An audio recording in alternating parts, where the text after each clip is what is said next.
तो आगे पढ़ते हैं।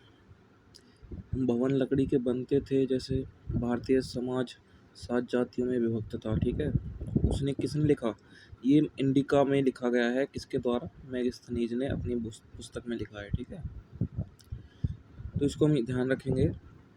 उसने कुछ अन्य चीज़ों का भी वर्णन किया है, उसे आश्चर्य लगी, ठीक है, जो उसे आश्चर्यजनक लगी। जैसे उसने देखा कि इस पेड़ की जड़ें तने से उगती हैं, ठीक है। इसकी छाया में 400 लोग एक साथ रह सकते हैं, ठीक है। उसे बरगद का नाम दिया गया, बरगद का पेड़ देखा उसने, ठीक है। बरगद के बारे में उसने डिस्कस किया। बिना मधुमक्खी के शहद निकलता है। शहद मिलता है कहाँ से? गन्ने से। ये गन्ने का रस मीठा होता है ना, मधुमक्खी के शहद की तरह।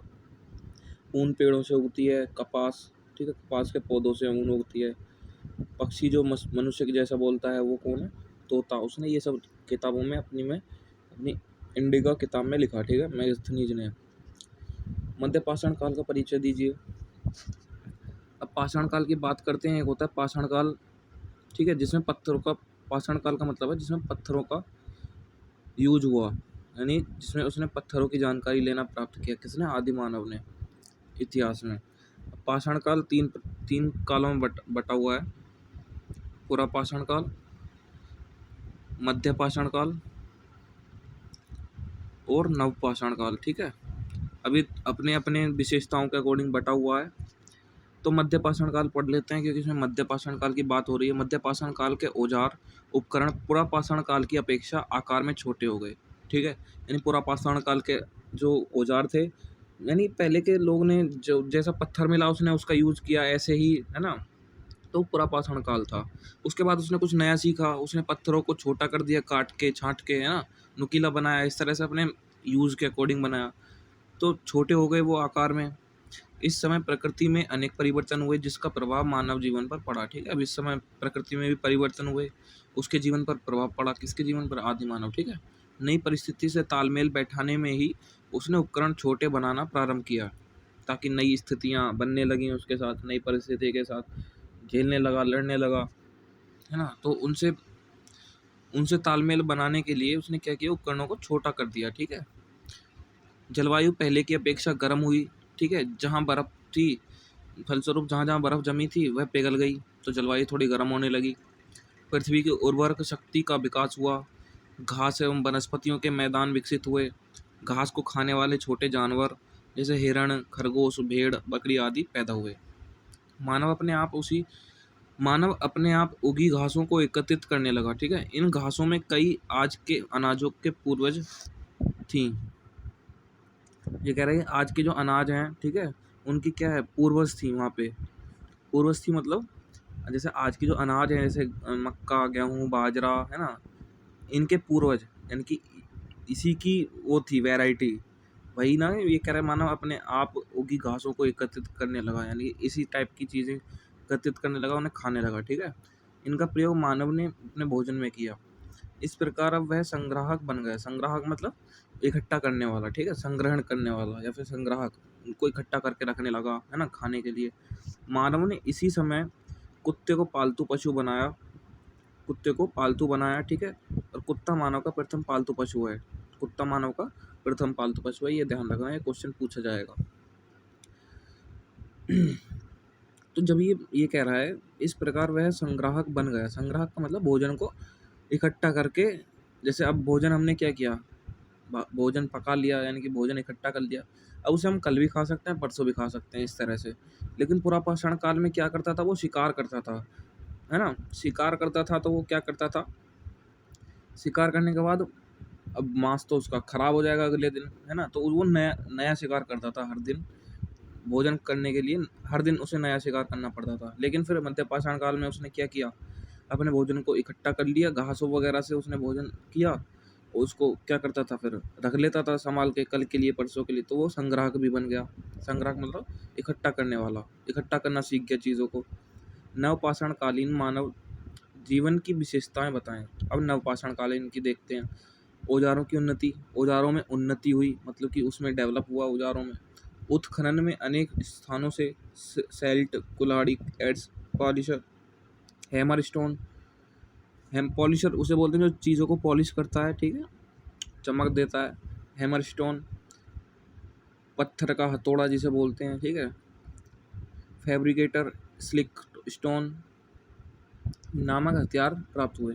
इस समय इस समय के हथियारों में चमकदार पॉलिश देखने को मिलती है, ठीक है। इस समय के हथियारों में क्या मिलती है? चमकदार पॉलिश।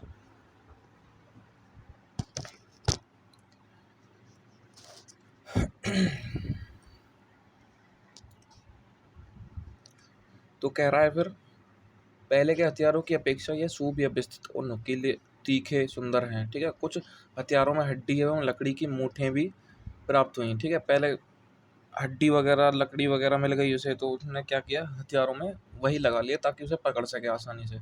इस काल में पहिए, हंसिया का भी प्रयोग हुआ। किसमें? नवपाषाण काल में पहिए का और हंसिया का। हंसिया मतलब जो दरांती होती है ना, जो खेत वगैरह काटते हैं, फसल काटते हैं, वो। इन उपकरणों की सबसे बड़ी विशेषता यह है कि ये उपकरण केवल आखेट के लिए, ठीक है। आखेट मतलब शिकार करना, ठीक है। आखेट मतलब शिकार करना। और आखेटक की बात होगी तो आखेटक का मतलब होता है शिकारी। आखेटक, ठीक है, हिंदी में पढ़ा होगा। आखेटक मतलब शिकारी, ठीक है। निर्मित नहीं किए गए, आखेटक के लिए निर्मित नहीं किए, वरन अन्य कार्यों के लिए भी निर्मित हुए। यानी कि शिकारी के लिए ही नहीं, शिकार करने के लिए ही नहीं, बल्कि और कार्यों के लिए, ठीक है। जैसे फसल वगैरह काटना हो गया, इस तरह से अपने यूज़ के लिए, या कुछ खोदना हो गया ज़मीन में से, इस तरह से। पहिए के आविष्कार ने विभिन्न दूरी पर बसे लोगों को एक दूसरे से मिलवाने का कार्य किया, ठीक है। पहिए का आविष्कार हुआ तो भाई लोग एक दूसरे से मिलने लगे, जो बाहर दूसरी जगह पर रह रहे थे। वास्तव में यह युग आधुनिक यातायात का जन्मदाता था, ठीक है। नवपाषाण काल जो है वो जन्मदाता था किसका? आधुनिक यातायात के, ठीक है। अब जो मॉडर्न एक ट्रैफिक चल रहा है, गाड़ियाँ वगैरह चल रही हैं, तो अब इसमें पहिए लगे हुए हैं। पहिए की गोलाई है ना, पहिए का जो आविष्कार हुआ फिर कहाँ हुआ? वो यहाँ हुआ था ना, नवपाषाण काल में, पत्थरों के, ठीक है, पत्थरों से। सेकंड पॉइंट है, कृषि का आरंभ कैसे हुआ? इस काल की सबसे महत्वपूर्ण विशेषता कृषि का आरंभ करना था, ठीक है। इससे पहले युग के मानव को कृषि का बिल्कुल भी ज्ञान नहीं था। मानव को कृषि का बिल्कुल भी ज्ञान नहीं था इससे पहले युग में, ठीक है। नवपाषाण काल में उसने कृषि करना सीखा। अतः यह कार्य उस युग की एक महान क्रांति कही जा सकती है, ठीक है। जैसा कि विल दुरा ने भी कहा है, नवपाषाण काल में शिकार के स्थान पर कृषि एक दृष्टि से मानव इतिहास की क्रांति थी, ठीक है। नवपाषाण काल में शिकार के स्थान पर, यानी शिकार की जगह पर कृषि कृषि मानव इतिहास का क्या था? एक क्रांति थी, यानी कि उसने कृषि करना सीखा। पशुपालन, उत्तर पुरापाषाण काल या नवपाषाण काल, ठीक है। पुरापाषाण काल का हो या नवपाषाण काल का हो, बात एक ही है, ठीक है। तो दोनों के नाम एक ही हैं। काल के लोगों ने इस बात का अनुभव किया, उसने ये चीज़ महसूस की कि हम यदि पशुओं की हत्या करना बंद कर दें, तो उनको पालना शुरू कर दें, तो उससे हमें अधिक लाभ होगा, ठीक है। तो उसने क्या खाना शुरू किया? पेड़ पत्ती, फसल, है ना, घास फूस, इस तरह से खाना शुरू किया, और पशुओं को मारना बंद कर दिया। और उसने पशुओं को चराना, मतलब पशुओं को पालना, उनका चारा वगैरह करना, ठीक है, पशुपालन का कार्य शुरू कर दिया। इस काल के प्रमुख पालतू पशु कौन से थे? ठीक है, पहला पालतू पशु पूछेगा तो कौन सा था? कुत्ता, है ना। और प्रमुख पालतू पशु कौन कौन से थे? गाय, भैंस, गाय से दूध वगैरह निकालता था, भैंस हो गया, बकरी, कुत्ता, घोड़ा, बैल आदि। घोड़ा बैल का यूज वो गाड़ियों में करता था, इस तरह से, है ना। मिट्टी के बर्तन का निर्माण, नवपाषाण काल के लोगों ने मिट्टी से बर्तन बनाना शुरू किया, ठीक है। और जो नवपाषाण काल में ही उसने क्या किया? मिट्टी के बर्तन बनाना शुरू किया। कृषि एवं कृषि एवं पशुपालन का कार्य आरंभ हो जाने के कारण अब इन लोगों के पास सामान अधिक हो गया, ठीक है। कृषि का और पशुपालन का कार्य शुरू हो गया, अब इनके पास क्या हो गया? सामान ज़्यादा हो गया, है ना। अभी इन्होंने क्या सीखा? हम संग्राहक बनना भी सीखा ना, ऐसा ना। संग्राहक मतलब पशु, मतलब चीज़ों को इकट्ठा करके रखना, संभाल कर रखना। अब सामान ज़्यादा हो गए, अब क्या करना है? अब उसको रखना भी है कहीं पे, है ना। इसलिए उसने अपने सामान की सुरक्षा करने के लिए इन लोगों ने मिट्टी के बर्तन बनाना शुरू कर दिया, ठीक है। मिट्टी के बर्तन बनाने, अभी चाक का आविष्कार नहीं हुआ था। चाक जो बोलते हैं ना, जो कुम्हार चलाता है चाक, उस पर क्या होता है? मिट्टी के बर्तन बनाता है ना कुम्हार। तो ये इससे नहीं बनाए थे उसने, अभी वो किससे बना रहा था? हाथों से ही बर्तन, हाथों से ही बना रहे जाते थे, ठीक है, जो कि आग में पका लिए जाते रहे होंगे, यानी कि आग में पका लेता था होगा, आग में पका लेता होगा। तो ये कह रहा है कि अभी चाक का आविष्कार नहीं हुआ था, जैसे गोल बर्तन बिल्कुल सुडौल अच्छे आकृति के, है ना, ऐसे नहीं। बस उसने बर्तन बनाने सीख लिए थे, जैसे भी टेढ़े मेढ़े, है ना, बेडोल, मतलब या फिर सुंदर ना दिखने वाले, इस तरह से, मतलब हाँ उसकी चीज़ें सुरक्षित रहें। तो अब अगला पॉइंट है वस्त्र निर्माण का सीखा उसने। क्या क्या सीखा ये सब हम पॉइंट याद रखेंगे। वस्त्र निर्माण हो गया, नवपाषाण काल के लोगों ने पौधों के रेशों, ठीक है, पौधों में से रेशों निकाल कर उनके धागों से कातना शुरू किया, उन्हें बुनकर वस्त्र बनाने लगा, ठीक है। जैसे जूट की बोरी हो गई, जूट, ठीक है, वो बोरी बोरी वगैरह पहनने लगा। जानकारी खुदाई में बहुत सी तकलियाँ और करघे से होते हैं, करघे से होती है। इसकी जानकारी खुदाई में प्राप्त बहुत सी तकलियाँ और करघे, ठीक है, इनसे ही तो वो तकलियों और करघे से क्या होता है, वस्त्र वगैरह काटते हैं, बुनते हैं, ठीक है। पुरापाषाण कालीन, जैसे करघा जैसे हो गया, चरखा जो होता है, चरखा गांधी जी जो काटते थे, है ना, वस्त्र काटना, और गांधी जी जो यूज करते थे उसी तरह से नकली तकलियाँ और करघे से होती है, ठीक है, इसकी जानकारी। पुरापाषाण काल की बात करते हैं। पुरापाषाण काल चित्रकला पर प्रकाश डालिए। पुरापाषाण काल के जो लोग थे आखिरी दौर में मानव के चित्र बनाना भी सीख लिया। इस समय क्या सीखा उसने, मानव का चित्र बनाना भी। जैसे अब उसी समय की गुफाओं में उसके द्वारा बनाए गए चित्र मिलते हैं। कैसे चित्र, इन चित्रों में शिकार के दृश्य बनाए गए हैं, ठीक है, शिकार करते हुए बना दिया, इस तरह से मनुष्य ने याद रखने के लिए चीज़ों को वो बना दिया।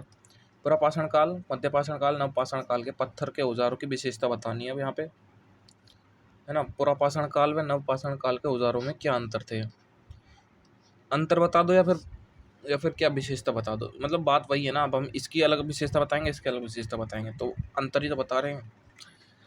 तो विभिन्न प्रकार के क्रमानुसार पत्थर के औजारों की निम्नलिखित विशेषताएं थी। पुरापाषाण काल, मनुष्य ने इस काल में पत्थरों के औजारों का प्रयोग करना शुरू कर दिया। इसके फलस्वरूप इसकी भोजन पद्धति में कुछ बदलाव आए, ठीक है। क्या क्या इसने पुरापाषाण काल में पत्थरों के औजारों का यूज़ किया। वो आकार में बड़े थे, बेडोल थे, है ना, ठीक नहीं थे मतलब, लेकिन वो पुरापाषाण काल में उसके औजार थे पत्थर, ठीक है। पहले मानव वृक्षों के फल फल कंद मेवे आदि खाकर गुजारा करता था। इस काल में मनुष्य ने औजारों का प्रयोग करके शिकार करना भी शुरू किया, ठीक है। औजारों का प्रयोग किस लिए किया, शिकार के लिए, पुरापाषाण काल में। उसके बाद उसने मांसाहारी भोजन की शुरुआत की, मांस खाने लगा था वो। उसने छोटे छोटे पशु पक्षियों को मारकर खाना शुरू कर दिया, जैसे हिरन, है ना, बकरी भैंस, इस तरह से मारकर खाना शुरू कर दिया। अब वो नवपाषाण काल में आता है तो वो सीखता है कि भाई हमें मारना नहीं चाहिए, इनका यूज़ करना चाहिए। तो चूंकि मनुष्य को अभी बर्तनों की जानकारी नहीं हुई थी, पुरापाषाण काल की बात कर रहा है, बर्तनों की जानकारी नहीं थी, नवपाषाण काल में बर्तनों की जानकारी हुई थी उसे, इसलिए वह रोजाना शिकार करके अपना पेट भरता था। इसलिए क्या करता था वो, नया नया शिकार करता था और अपना क्या करता था, पेट भरता था। यही मनुष्य का प्रमुख कार्य था, ठीक है, शिकार करना उसका प्रमुख कार्य था, शिकार करके पेट भरना। पुरापाषाण काल में अगर क्वेश्चन पूछेगा, पुरापाषाण काल में मनुष्य का, मानव का प्रमुख कार्य क्या था, शिकार करके पेट भरना, ठीक है।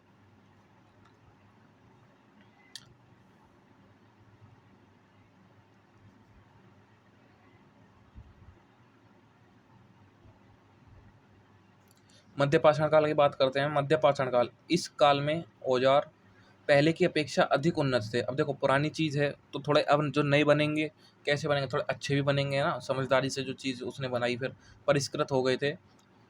इस काल का प्रमुख औजार पत्थर के कुल्हाड़े थे, ठीक है, पत्थर के कुल्हाड़े, पत्थर के होते थे, कुल्हाड़ी टाइप की होती है ना, जो जैसे पत्थर उसको काटती है, पेड़ पौधों को काटती है, उस तरह से बड़े बड़े। इसके अलावा इस काल में हड्डी लकड़ी के धातु के औजारों का निर्माण भी हुआ, ठीक है, हड्डी का, लकड़ी का, धातु के औजारों का निर्माण भी हुआ। मध्यपाषाण काल में धातु के औजार भी आ गए थे, ठीक है। भारत के विभिन्न भागों में पूर्व पाषाण काल के जो उपकरण हुए थे उन्हें इस काल में मध्य में रखा गया, ठीक है, इस काल के मध्य में रखा गया, मध्य पाषाण काल, ठीक है। ये कह रहा है कि जो पूर्व पाषाण काल के जो उपकरण थे, यानी पाषाण युग की जो चीज़ें थी उनको कहाँ रखा गया, मध्य पाषाण काल में। इसमें विभिन्न प्रकार के स्क्रैपर, यूटीन और बोधक आदि हैं। इनका निर्माण ब्लेड पर किया गया। फलकों की अधिकता होने के कारण मध्य पाषाण काल को संस्कृत के नाम से भी जाना जाता है, ठीक है। मध्य पाषाण काल में उपकरण निर्माण में उच्च कोटि के क्वार्टजाइट पत्थर का प्रयोग किया गया था। अगला पॉइंट है नवपाषाण काल। तो यही तो कह रहा है कि मतलब मध्य पाषाण काल में के उपकरण में निर्माण में उच्च कोटि के क्वार्टजाइट पत्थर, मतलब उसमें फिर उसने अच्छे पत्थरों का यूज़ करना शुरू कर दिया औज़ारों में, ये कह रहा है। पहले वो उसने जैसे मिला वैसे उसका यूज़ कर लिया, अब उसने थोड़ा सीखने लगा भाई क्या टिकाऊ हो सकता है, क्या अच्छा लगेगा। और नवपाषाण काल में देखते हैं इस काल में एक और पत्थर के अच्छे औजार बनने लगे। वहीं दूसरी ओर मानव ने धातुओं की खोज शुरू कर दी। अब जो धातुओं की खोज शुरू हुई थी इसमें हुई थी, ठीक है। मतलब मध्यपाषाण काल के लगभग उतना ही, मध्यपाषाण काल खत्म ही हो रहा था तो इसमें नवपाषाण काल के थोड़ा उसने इसमें भी औजार बनाए थे, धातु के औजार, ठीक है।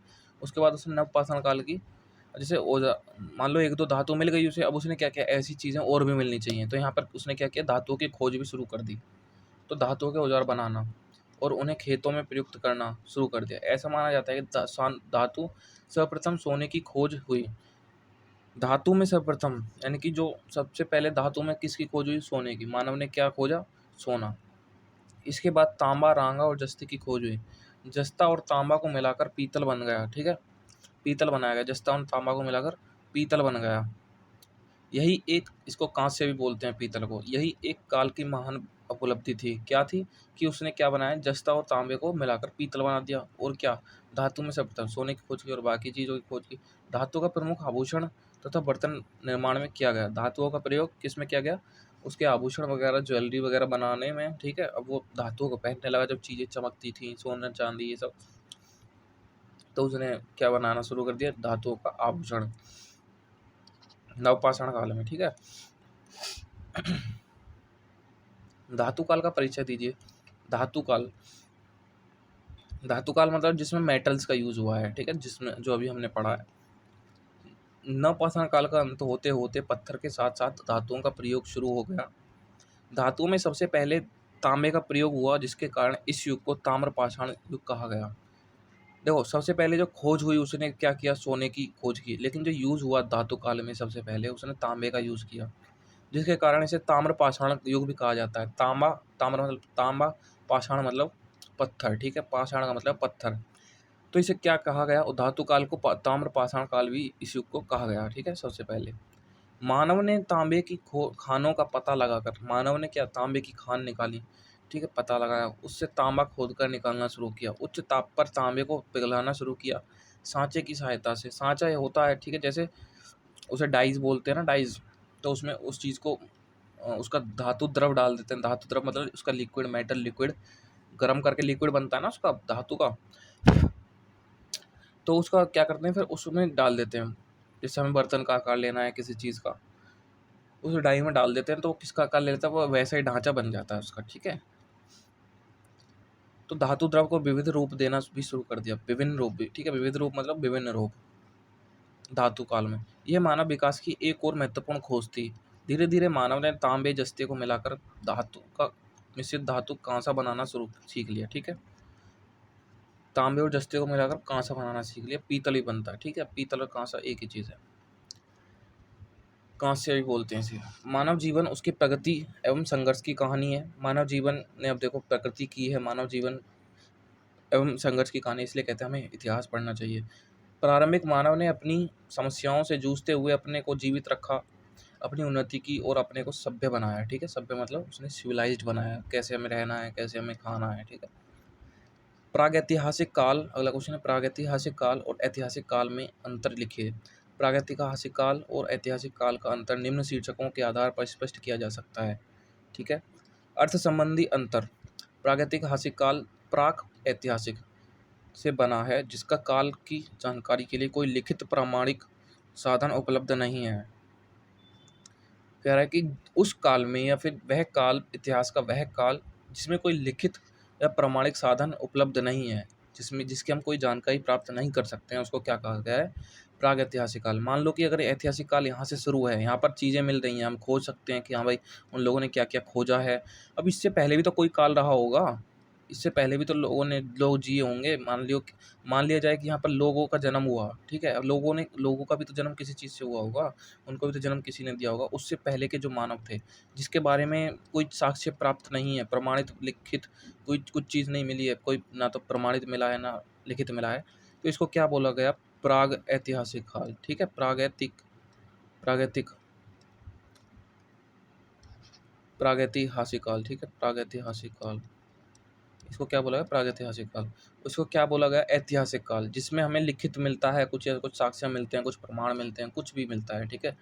जैसे ऐतिहासिक काल में पत्थरों पैर पुरापाषाण काल में उसने क्या किया? चित्र बनाए गुफाओं में, है ना? तो वो क्या है? एक लिखित तौर पर ही माना जाएगा, प्रामाणिक साधन तो है वो ऐतिहासिक काल में। अब इससे भी पहले भी तो कुछ हुआ होगा ना, पुरापाषाण काल से पहले कुछ चीज़ हुई होगी ना, जिसने उसको जन्म दिया, तो उसको प्रागैतिहासिक काल कहते हैं, ठीक है? उपलब्ध साधन नहीं थे, कोई लिखित प्रमाणिक साधन। दूसरी ओर जिस काल की जानकारी के लिए लिखित प्रमाणिक साधन उपलब्ध हैं, यहाँ पर हमें चीज़ें मिलती हैं, कोई साधन मिलता है, प्रमाणिक साधन जिसके बारे में कुछ कह सकते हैं, हाँ भाई ये चीज़ क्यों यूज़ हुई होगी या उसने क्या किया होगा इसका, है ना? तो जो साधन उपलब्ध होते हैं उसे ऐतिहासिक काल कहते हैं, ठीक है? प्रामाणिकता की दृष्टि से अंतर। ऐतिहासिक काल की विषय सामग्री लिपिबद्ध है, ठीक है? प्रामाणिकता ऐतिहासिक काल की जो विषय सामग्री है, ठीक है, लिपिबद्ध है। लिपिबद्ध मतलब उसने अपनी भाषा में अपनी समझ से जो भी चीज़ वो एक दूसरे को समझा रहे थे, जिस तरह से वो डिनोट करते थे। अब जैसे हम हिंदी में लिखते हैं, इंग्लिश में लिखते हैं ना, किसी दूसरे को समझाते हैं, है ना? तो अब ये क्या है? हमारा साधन है ना, एक विषय सामग्री लिपिबद्ध है ना? हमारी भी, क्योंकि हम जब कुछ चीज़ लिख रहे हैं तो उसको हम अपनी लैंग्वेज में सीख रहे हैं, है ना? सिखा रहे हैं दूसरे को, बता रहे हैं, समझा रहे हैं। ये सामग्री पर्याप्त प्रामाणिक है, यानी कि ये काफ़ी है प्रमाणिक, ठीक है? प्रामाणिकता का की दृष्टि पूछ रहा है ना, प्रामाणिकता। प्रामाणिक मतलब उसका क्या क्लू है, क्या उसका प्रमाण है कि हाँ भाई ये चीज़ सही है या गलत है ना? क्या कुछ भी चीज़ मिल जाएगी तो हम ऐसे थोड़ी कह देंगे। तो अब इसमें प्रमाण की बात हो ना, हाँ भाई प्रमाण दिखाओ क्या चीज़ है, क्लू दिखाओ, है ना? सबूत दिखाओ। इसके विपरीत प्रागैतिहासिक काल की विषय सामग्री का ज्ञान अनुमान पर अधिक आधारित है। अनुमान मतलब कि हम सोच सकते हैं, हाँ भाई ऐसा हो सकता है। हमें कोई चीज़ मिली नहीं है लिखित या कोई चीज़, अब उसके बाद हम सोच सकते हैं, हाँ भाई ऐसा हुआ होगा, है ना? अनुमान लगा रहे हैं बस, अनुमान पर आधारित है प्रागैतिहासिक काल, ठीक है? अगला क्वेश्चन है, लौह युग का संक्षिप्त वर्णन कीजिए। लौह युग ताम्र ताम्र मतलब तांबा, ठीक है? ताम्र एवं कांस्य, कांस्य मतलब कांसा, कांस्य काल, ताम्र एवं कांस्य काल के बाद लौह युग का आरंभ हुआ, ठीक है? लौह युग मतलब उसमें फिर लोहे की चीज़ें ज़्यादा यूज़ होने लगी। पहले तांबे और कांसे का यूज़ उसने किया, ठीक है ना? फिर उसने क्या किया? लौह युग का आरंभ उत्तर और दक्षिण भारत में एक साथ नहीं हुआ, ठीक है? लौह युग का जो आरंभ हुआ है वो उत्तर और दक्षिण भारत में एक साथ नहीं हुआ है, ठीक है? तो अब हम समझते हैं कैसे हुआ है। दक्षिण भारत में देखो, ये हमारा भारत है, ठीक है? इस तरह से मान लो ये हमारा भारत है। ये क्या है? ऊपर उत्तर भारत, ये क्या है? दक्षिण भारत, ठीक है? नॉर्दर्न साइड, ठीक है? और साउदर्न साइड, ठीक है? नॉर्दर्न इंडिया, सदर्न इंडिया, ठीक है? इस तरह से उत्तरी भारत, दक्षिणी भारत, इस तरह से, ठीक है? दक्षिण भारत में उत्तर पाषाण काल के बाद ही उत्तर पाषाण काल मतलब जो नवपाषाण काल था, उसके बाद ही यहाँ पर किसका यूज हुआ? लोह युग का, ठीक है? लोहे की चीज़ों का यहाँ पर यूज होने लगा, ठीक है? उसके बाद ही इसके बाद ही इसका आरंभ शुरू हो गया, कहाँ पर? इस जगह पर, दक्षिण भारत में, ठीक है? परंतु उत्तर भारत में ताम्र काल के बाद इसका प्रारंभ हुआ। पहले अब उत्तर भारत में क्या हुआ? पहले तांबे का आया काल, पहले ताम्र आया, ठीक है? उत्तर भारत में, और उसके बाद क्या आया? लोह आया, ठीक है? तांबे के बाद क्या आया? लोह आरंभ हुआ, ठीक है? लोह युग, ठीक है? विद्वानों का मानना है कि उत्तर भारत में इसका प्रयोग ईसा से लगभग 1000 वर्ष पहले आरंभ हुआ था। यह अनुमान भी लगाया गया कि लोह काल के लोग पामीर पठार की ओर से आए थे, ठीक है? पामीर पठार यानी कि कोई चीज़, जगह का नाम है ये, तो वहाँ से लोग आए थे। धीरे धीरे वे कहाँ बस गए? यहाँ पर महाराष्ट्र है, यहाँ महाराष्ट्र में बस गए। कालांतर में यह लोग कालांतर में कुछ समय बाद यह लोग मध्य प्रदेश के वनों को पार करके, ठीक है, पार करके बंगाल की ओर चले गए और धीरे धीरे महाराष्ट्र में बस गए। ये लाइन दोबारा शुरू हुई है, धीरे धीरे इसको यहाँ से काट के, ठीक है, ऐसे दोबारा रिपीट हुई है ना।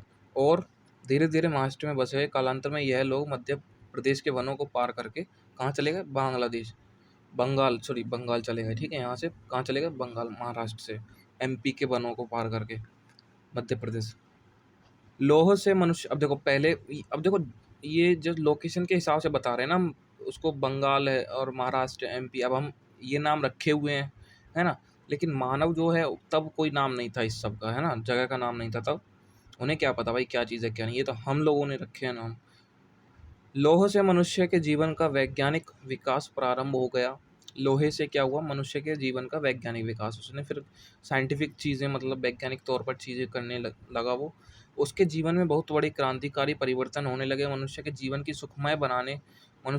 को सुखमय बनाने तथा इसकी सभ्यता संस्कृति की उन्नति में किसी अन्य धातु से उतनी नहीं मिली जितनी लौह से मिलती है, ठीक है? ये कह रहा है कि उसकी जो संस्कृति है, संस्कृति की उन्नति है, वो किसी और धातु से नहीं मिली जितनी उसे क्या उस किससे मिलती है, लोहे से, क्योंकि वो इंसान जो है लोहे को ज़्यादा वो प्रायोरिटी देता है ना? अब भी देखा होगा सब चीज़ लोहे की है, ठीक है?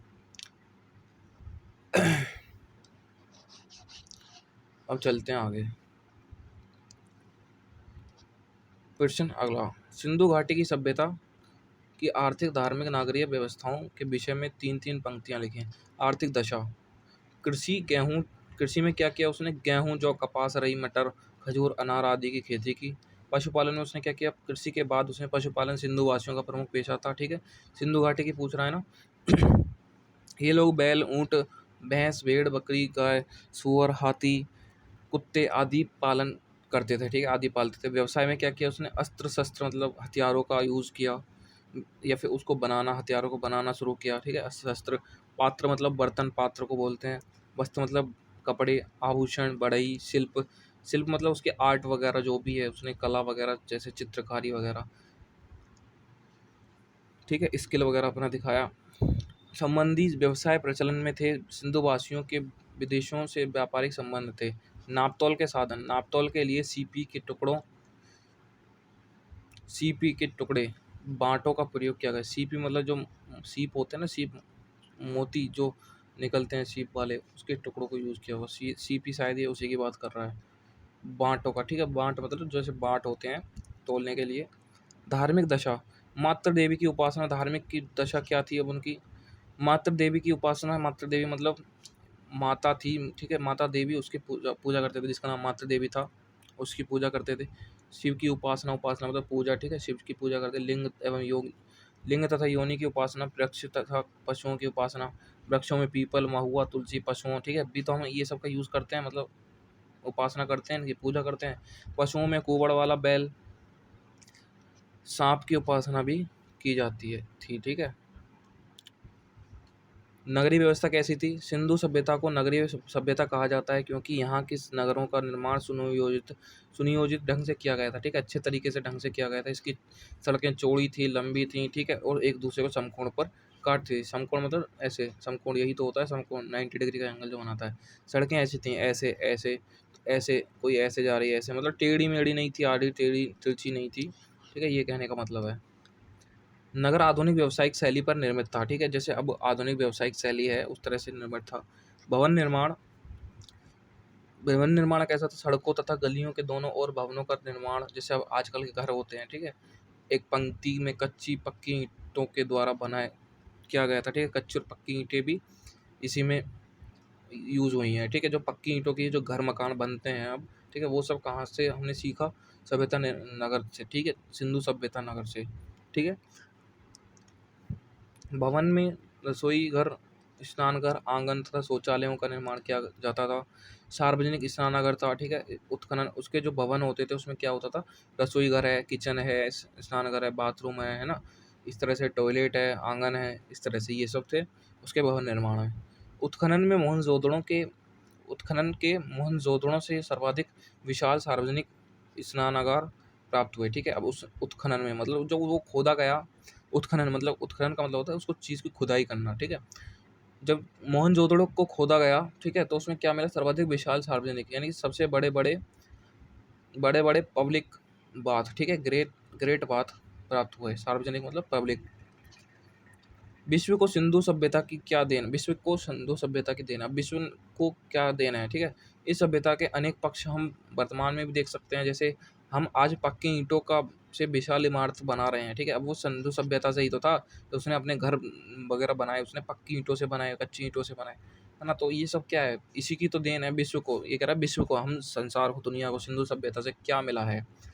जो कि पक्की ईंटों का प्रयोग हमें अपने सर्वप्रथम हड़प्पा सभ्यता में देखने को मिलता है। ठीक है, पक्की ईंटों का निर्माण कहाँ हुआ, कहाँ यूज़ हुआ। ठीक है, पक्की ईंटों का यूज़ सबसे पहले हड़प्पा सभ्यता, मतलब हड़प्पा नाम की जगह है, वो सिंधु सभ्यता जहाँ पे हुई है। ठीक है, उसमें नगर सभ्यता है, नगर सभ्यता में घरों के जो यूज हुआ है वो पक्की ईंटों का यूज हुआ है। ठीक है, इस तरह से हम पढ़ेंगे। इस प्रकार यह हड़प्पा सभ्यता की एक देन या विरासत है। ठीक है, ये क्या है, हड़प्पा सभ्यता की क्या है, देन या विरासत है। अब सिंधु सभ्यता ये हमारी क्या है, हड़प्पा सभ्यता। ठीक है, सिंधु सभ्यता इसलिए कह रहे हैं क्योंकि वो सिंधु नदी के पास है, हड़प्पा नाम की जगह पर। ठीक है, और नगरी सभ्यता भी इसलिए कह रहे हैं क्योंकि वो नगर नगर थे उसमें। ठीक है, नगरों का निर्माण हुआ था व्यवस्थित ढंग से। सिंधु घाटी सभ्यता के प्रमुख विशेषताएं बताइए। सिंधु घाटी सभ्यता की प्रमुख विशेषताएं क्या क्या हैं। पुराने शहर की खोज। ठीक है, पुराने शहर की, अब देखो सिंधु घाटी सभ्यता की प्रमुख विशेषताएं बतानी है। पुराने शहर की खोज सन 1921 की बात है, जब भारत के अंग्रेजों का राज था। भारत में अंग्रेजों का राज था। इसी वर्ष पुरातत्वविदों ने पंजाब प्रांत में हड़प्पा नाम के स्थल से एक खंडर की खोज की।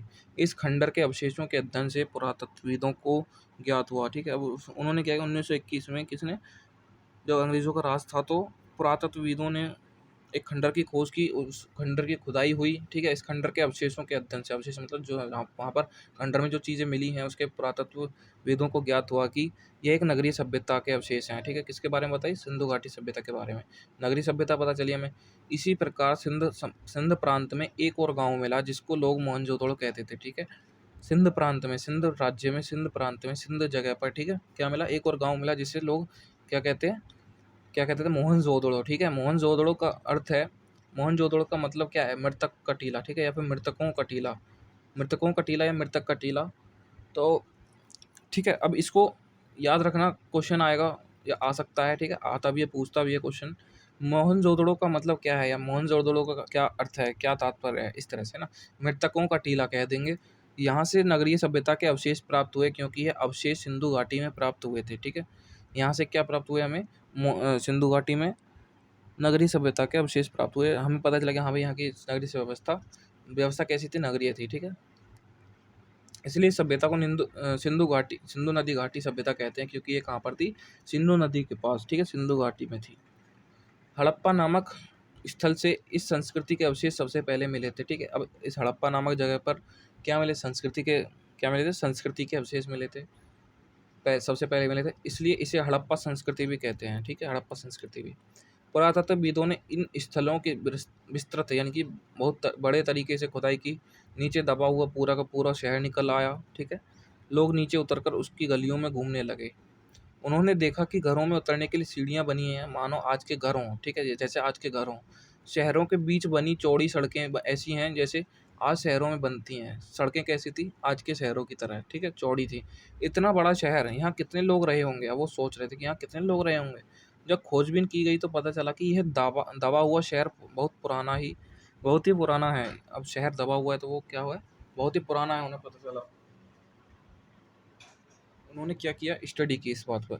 आश्चर्य तो तब हुआ जब उन्हें पता चला कि यह शहर 4-5 हज़ार साल पुराना है, 4-5 हज़ार साल पुराना है। ठीक है, इसकी खोज हुई कब थी, 1921 के बाद है। ठीक है, उस समय यह माना जाता था कि 4-5 हज़ार साल पहले लोग खेती करके, पशुपालन या शिकार करके, देख लो अब जैसे हम यहाँ जी रहे हैं तो 4-5 हज़ार साल पहले की बात, यानी कि अभी तो 2000 चल रहा है, 4-5 हज़ार साल, यानी कि और इसके लास्ट में इसको पूरा 2000 को पूरा खत्म कर जीरो पे आ गए, मान लो कि ठीक है, जीरो पर आ गए या फिर 100 पर आ गए। ठीक है, इसके बाद और 4-5 साल, ठीक है ना, 4-5 साल मतलब पहले ये उल्टा चलता है। ठीक है, नंबर इसका उल्टा चलता है, जैसे 3000, 3000, इस तरह से ये उल्टा चलता है। 2000 हो गया, 1000 हो गया, है ना, 500 हो गया, फिर ये ऐसे ऊपर बढ़ता है। अब जैसे 500 के बाद क्या आएगा, 400, फिर ये ऊपर बढ़ता है, 500, ठीक है, 1000, 2000। अब हम कहाँ पर हैं, 2025 पर। इस तरह से ये जो टाइम लाइन है इस तरह से चलती है, पुराने समय की। ठीक है, क्या इतने पुराने समय में भी शहर बन गए थे, देखो सोचने वाली बात है। उनके बच्चे कुचे निशान देखकर हमें यह ज़रूर पता लग जाता है कि शिकारी मानव और शुरू के गाँव की तुलना में शहर के लोगों का जीवन बदल गया था। ठीक है, जो शिकारी मानव था, पहले शिकार करके, मानव पुरा पाषाण काल, मध्य पाषाण काल में शिकार करके अपना भोजन करता था। ठीक है, तो उस काल में और अब के गाँव में, जो अब के गाँव की तुलना में शहर के लोगों का जीवन, ठीक है? अब जो शहर मिले हैं, इनको नगर मिले हैं, वो मानव और शिकारी मानव में बहुत अंतर था, ठीक है? उनका जीवन बदल गया था, ठीक है? अब थे तो ये मनुष्य ही ना, अब बात तो हम उसी की करेंगे ना भाई, वो भी मनुष्य, तो लिंक तो है। हो सकता है वही मनुष्य का कोई वंशज वहाँ आए हों, है ना? हम भी उन्हीं के तो वंशज हैं। धीरे धीरे आगे और खोज हुई, कई जगहों पर खुदाई की गई, तो पता चला कि उस समय एक नहीं, दो नहीं, कई शहर थे। बात आती है, कई शहर थे, ठीक है? वे खासकर बड़ी नदियों के किनारे बसे थे, ताकि उन्हें, अब देखो नगर नगर का बताया ना मैंने, नदियों के किनारे क्यों बसते थे? ताकि उन्हें फसल का, पानी का, सिंचाई का, खेती करने के लिए, है ना, सब चीज़ का यूज़ हो जाए, उनका मतलब उपयोग में आ जाए वो सब चीज़ें उन्हें। अब देखो हम कहीं पर जाएँगे, हम कहीं रहने लगे, तो हम वहीं तो रहेंगे जहाँ हमें सुविधाएँ प्राप्त होंगी, है ना? हम सोचेंगे भाई किसी गाँव में, किसी शहर में अगर हमें कहीं रहना है, तो वहाँ अच्छी व्यवस्था हो, है ना? पानी की, बिजली पानी की व्यवस्था हो, तो उसी तरह से वो लोग थे, क्या नदी के पास रहेंगे तो उन्हें पानी की व्यवस्था नहीं हो, पानी की व्यवस्था करने की ज़रूरत नहीं होगी, है ना? पानी वगैरह वहीं मिल जाएगा, सिंचाई वगैरह साधन सब, उनके व्यवसाय वहीं चलेंगे, जानवरों के लिए पानी, खाना वगैरह ये सब। तो दूसरी छोटी नदियों की घाटी में बसे हुए थे, ठीक है? अब वे खासकर एक बड़ी नदी या उनमें मिलने वाली दूसरी नदी, छोटी छोटी नदियों की घाटी के पास बसे हुए थे। बहुत से शहर जहाँ बसे थे, वह इलाका आज पाकिस्तान देश में आता है, लेकिन वह इलाका कहाँ आता है? पाकिस्तान देश में आता है, लेकिन रोपड़ नाम की जगह भारत के पंजाब राज्य में है, ठीक है? तो वहाँ भी मिले हमें ऐसे नगर।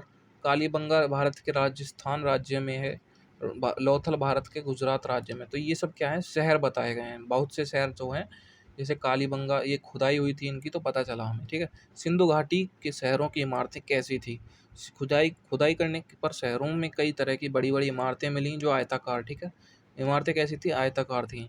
कई 2 मंजिला घर थे, अब जैसे अमीरों की कोठियाँ थीं, जैसे अब होते हैं ना घर, ऐसे ही थे पहले भी।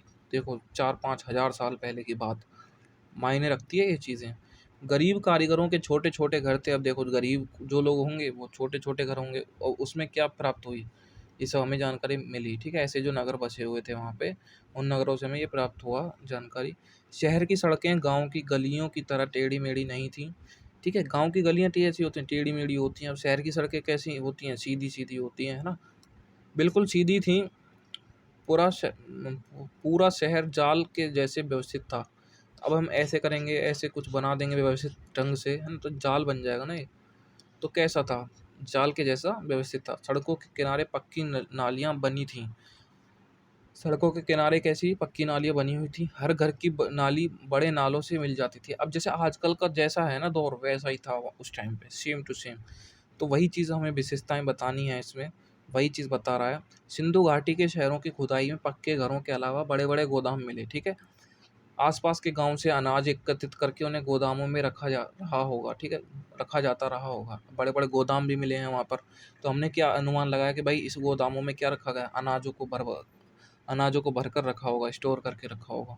घरों और गोदामों के अलावा मोहनजोदड़ो में से एक बड़ा सा पक्का स्नानागार मिला है, ठीक है? स्नानागार, पक्का स्नानागार। इसके चारों तरफ कमरे बने हुए थे। इससे पता चलता था कि मोहनजोदड़ो के लोग सफाई और स्वच्छता के प्रति जागरूक थे, ठीक है?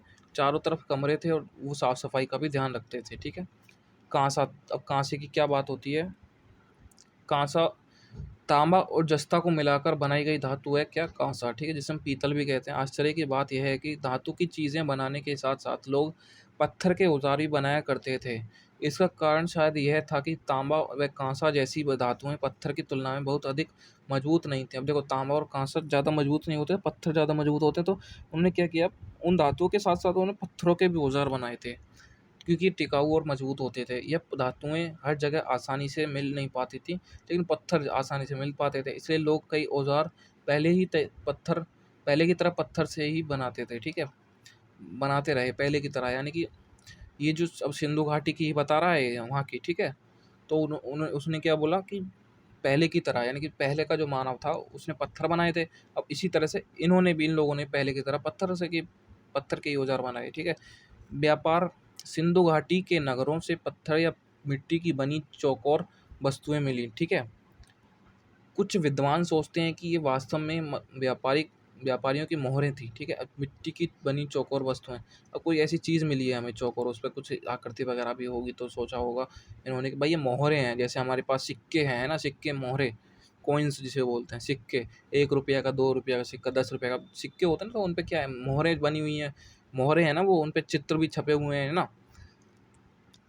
तो वही चीज़ उन्होंने अंदाज़ा लगाया, वास्तव में व्यापारियों की मोहरें थीं, ठीक है। अब जैसे हम कुछ बाज़ार से कुछ मार्केट जाएँगे तो पै उस सिक्कों का तो यूज़ करेंगे ना, कुछ खरीदेंगे ना।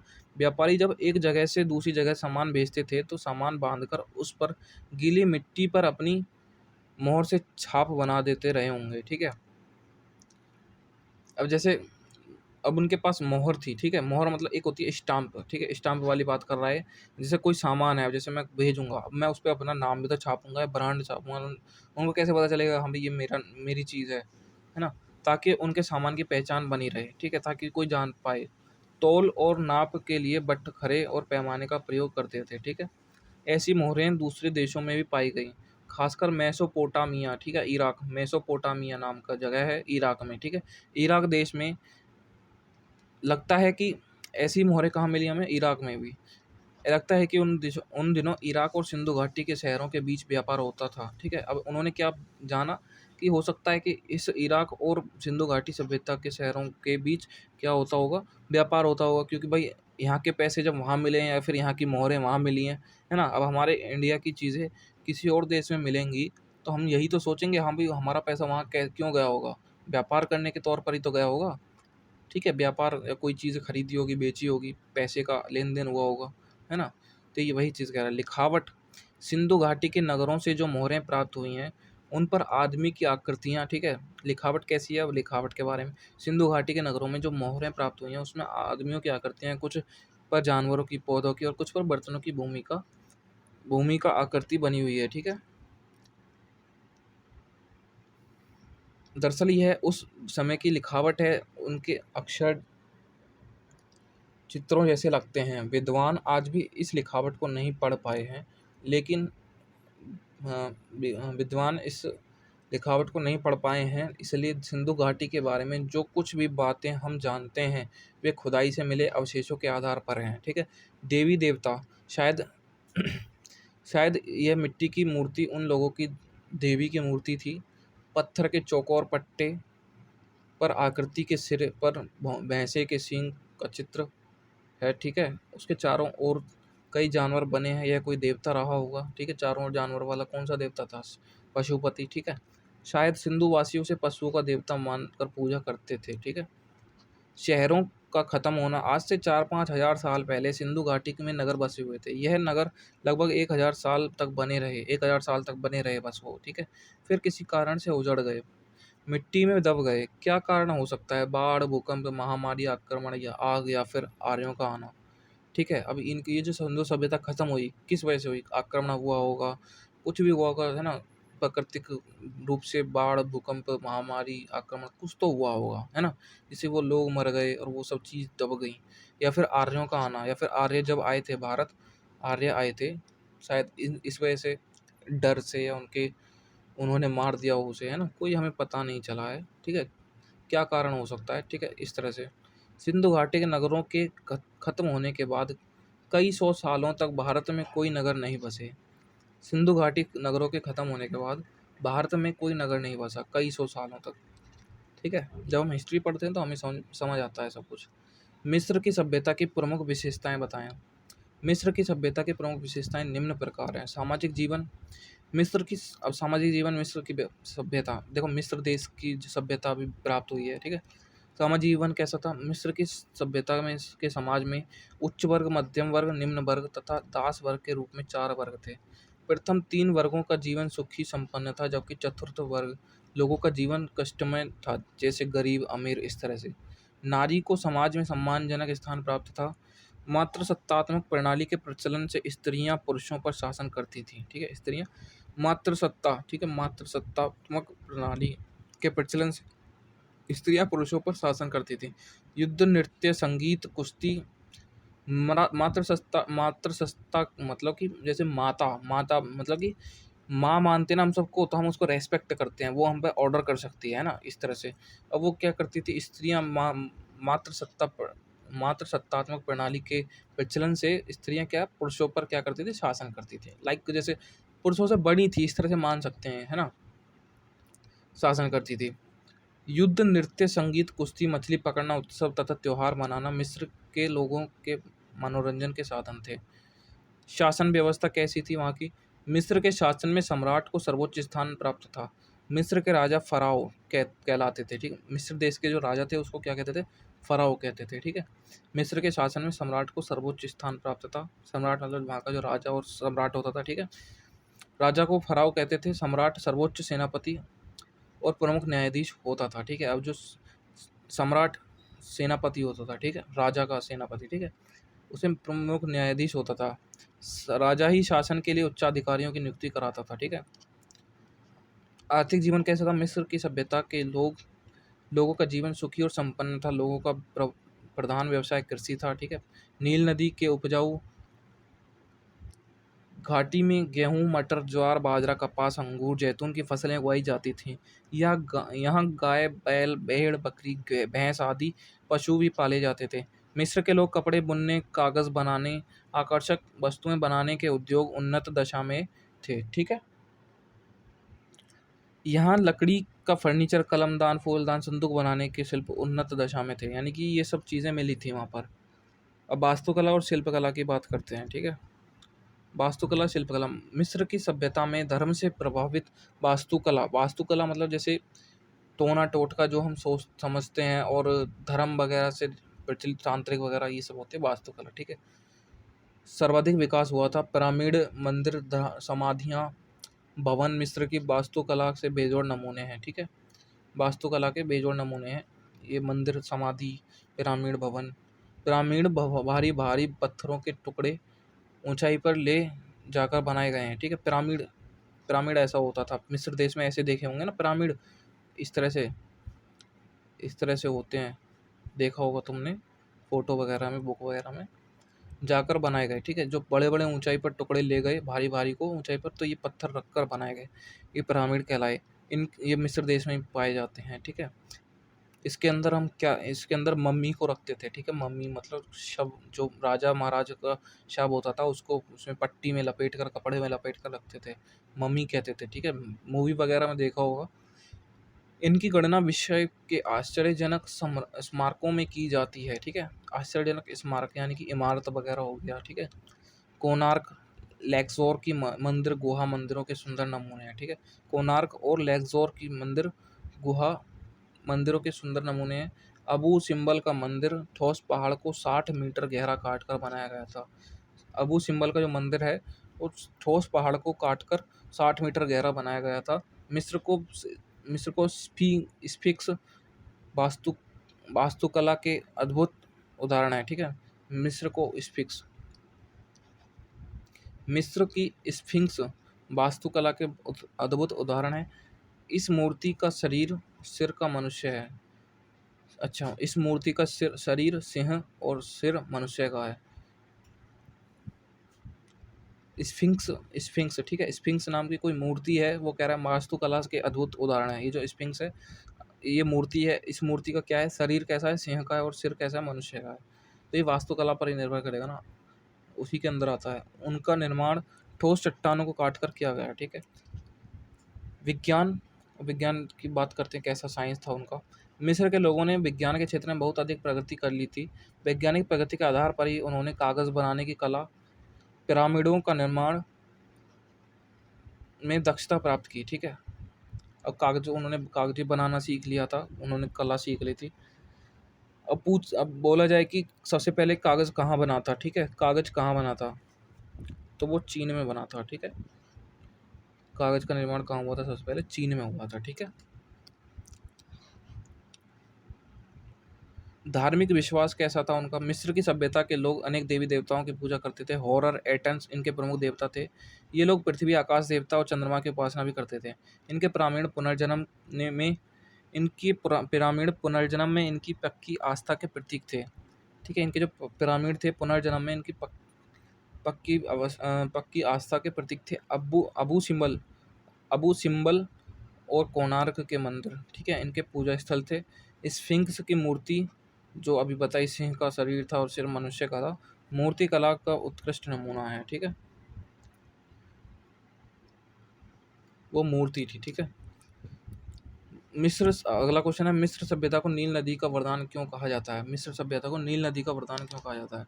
विश्व की प्राचीन सभ्यताओं का विकास नदियों की घाटियों में ही हुआ है। ठीक है, पुरानी व्यवस्थाएं क्यों हुई थी नदियों की घाटियां, हमने बता दिया, क्योंकि वहाँ जल की सुविधा, सिंचाई वगैरह का साधन मिल जाता था, पर्याप्त व्यवस्था हो जाती थी। मिस्र में भी सभ्यता का विकास वहाँ की प्रमुख नील नदी, ठीक है, सबसे बड़ी नील नदी है। ठीक है, सबसे बड़ी नदी विश्व की कौन सी है? नील नदी। ठीक है, क्वेश्चन पूछेगा विश्व की सबसे बड़ी नदी कौन सी है? नील नदी। नील नदी के किनारे ही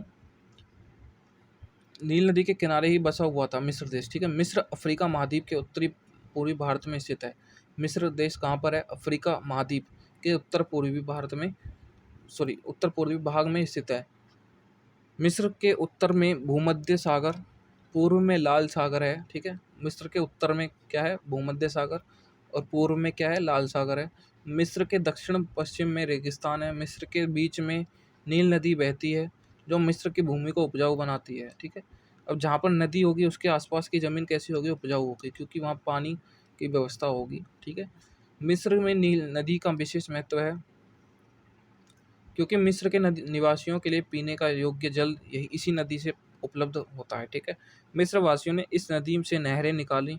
अब नदी थी बड़ी, उसने नहरें काट काट कर नहरें निकाली, उसको फिर अपनी जगह पर ले गए जहाँ उसे ज़रूरत थी। ठीक है, जिनसे मिस्र के प्रत्येक क्षेत्र को जल की आपूर्ति हुई। ठीक है, अब जैसे मेरे को यहाँ पर पानी चाहिए, है ना, अब ये नहर इतनी दूर, नदी इतनी दूर है, नील नदी, है ना, अब मैं क्या करूँगा, यहाँ से ऐसे नहर काट के छोटी सी, अब जैसे गाँव में, शहरों में नहर देखे हैं ना, नहर, अब वो नहर क्यों बनाते हैं? नहर इसलिए तो बनाते हैं, बड़े बड़े नदी है ना, उसको काट कर पानी, ताकि उस जगह पर पहुँचाया जा सके जहाँ पर हमें ज़रूरत है। ठीक है,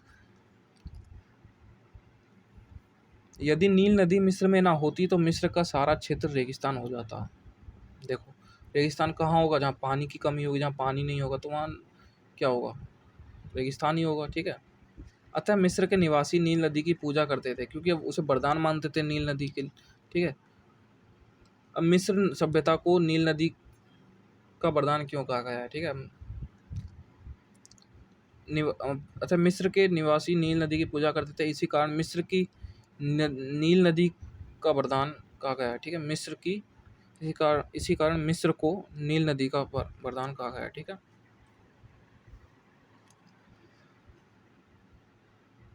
अब क्या करें? अगला क्वेश्चन करें या फिर काफ़ी रहने दें? ठीक है, अभी इतना पढ़ लेना। ये हमारे पार्ट 2 हो गए हैं, इसको पार्ट सेकंड में डालूंगा। ठीक है, पार्ट 2 कंप्लीट हो गए हैं। तो पहला पार्ट इससे पहले था, जो वो बीच में रुक गई थी वीडियो। ठीक है, उसके तुरंत बाद मैंने ये शुरू कर दिया है, तो इसको सेकंड पार्ट बना के डाल दूंगा। नेक्स्ट वीडियो में मिलते हैं आज शाम को। 48 हो गए हमारे।